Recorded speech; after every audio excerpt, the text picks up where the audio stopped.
graphic shows the anatomy of an in-ground pool, but honestly, above ground pools are going to have much of the same similar anatomy. So we can use this graphic really to talk about both systems interchangeably.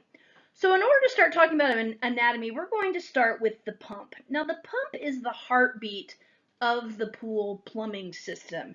It's responsible for pulling water out of the pool, and it does that through the skimmer and through the main drain. And then it's responsible for pushing water on the other side back through the system, through the filter and the heater and your chemical feeder if you have one, or your chlorine generator, and returning that water back to the pool. So before the pump, when it's pulling water out of the pool, we call that the suction side of the system. So on the suction side of the system, we are pulling water out of the skimmer as well as the main drain. Now, if you have an above ground pool, you probably don't have a main drain. You would pull all of your water through the skimmer. But if you have an in-ground pool, chances are you have both.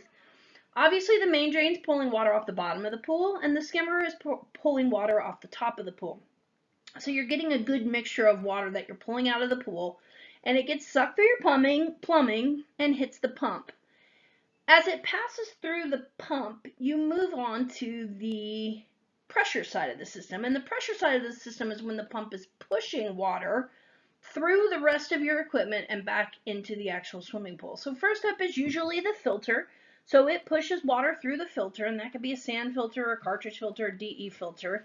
But it pushes water through the filter, and as that water passes through the filter, dirt and debris get removed, the water's cleaner than it was, and it moves on into the rest of your plumbing.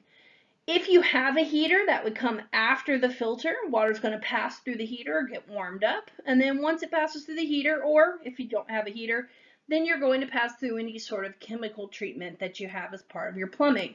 And that chemical treatment could be some sort of a feeder for your sanitizer, a chlorinator, or a brominator. It could be a chlorine generator if you have a salt pool. But any sort of chemical treatment would happen after the filter and after the heater. Once the water's been chemically treated, then the pump continues to push water through the system, and it comes back into the pool through the return lines that you see. And that's what you see as those eyeball looking things that kids like to play with in a pool and it's bringing water back in.